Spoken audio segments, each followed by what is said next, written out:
राज्य सरकार शेतकऱ्यांच्या प्रगतीसाठी काम करत असून जलजीवन मिशन योजना, मराठवाडा दुग्ध विकास प्रकल्प टप्पा 2, 1,83,000 सौर कृषी पंप, 91 लाख शेतकऱ्यांना नमो शेतकरी महासन्मान योजनेचा लाभ आणि नैसर्गिक आपत्तीत नुकसानीपोटी 40 लाख शेतकऱ्यांना मदत दिली आहे, असे प्रतिपादन राज्यपाल CP राधाकृष्णन यांनी केले.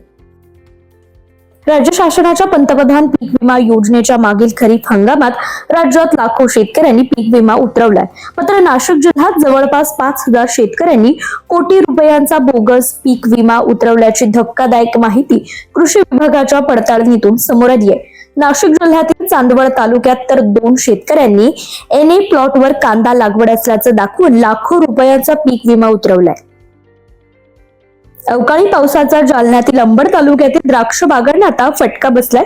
यामुळे यंदा या भागातील द्राक्ष उत्पादनात मोठी घट होण्याची शक्यता आहे. मागील 4 ते 5 दिवसांपूर्वी जालना जिल्ह्यासह अंबड तालुक्यात अवकाळी पावसाने जोरदार हजेरी लावल्यामुळे रब्बी हंगामातील पिकांसह फळबागांचं मोठं नुकसान झालंय.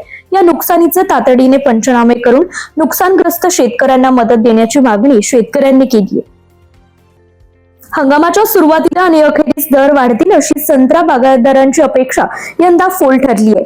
त्यामुळेच आंब्या बहारातील सुमारे 40,000 टन विक्री अभावी झाडावरच असल्याची माहिती महाऑरेंजचे कार्यकारी संचालक श्रीधर ठाकरे यांनी दिली आहे.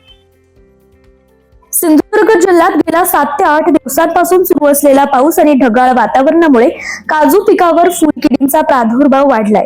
त्यामुळे काजू बागायतदारांची धास्ती देखील वाढली आहे.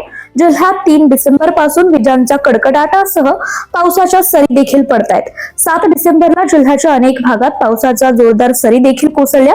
याशिवाय 1 ते 8 डिसेंबर या कालावधीत सतत ढगाळ वातावरण देखील राहिलं. या वातावरणाचा परिणाम आता काजू पिकावर दिसून येऊ लागलाय. स्मार्ट प्रकल्पांतर्गत नागपूर जिल्ह्यातील शेतकरी उत्पादक कंपन्यांची हिरवी मिरची थेट दुबईला निर्यात करण्यात यश आले. या माध्यमातून या भागातील शेतकरी कंपन्यांनी आंतरराष्ट्रीय बाजारपेठेचा पल्ला गाठला असून पहिल्या प्रयत्नाद्वारे सुमारे 15 टन हिरव्या मिरचीची निर्यात करण्यात आली आहे. यंदा चांगला पाऊस झाल्याने रब्बी हंगामात शेतकऱ्यांनी पेरलेलं ज्वारी पीक वाढीच्या अवस्थेत आहे. काही ठिकाणी तर कणसाच्या अवस्थेत ज्वारी पीक आलंय. सध्या ढगाळ वातावरणामुळे थंडी कमी अधिक होत असल्याने ज्वारीवर रोग किडींचा प्रादुर्भाव होण्याची शक्यता असल्याने शेतकरी योग्य त्या उपाययोजना करतायत. बारामती तालुक्यात पशुगणना सुरू झाली असून यासाठी ग्रामीणमध्ये 27 प्रगणक, शहरामध्ये 8 आणि 6 पर्यवेक्षक नेमण्यात आलेत, अशी माहिती तालुका पशुसंवर्धन अधिकारी डॉक्टर DR पोळ यांनी दिली आहे. प्रगणक आणि पर्यवेक्षकांना प्रशिक्षण दिल्यानंतर पशुगणनेला प्रारंभ झालाय.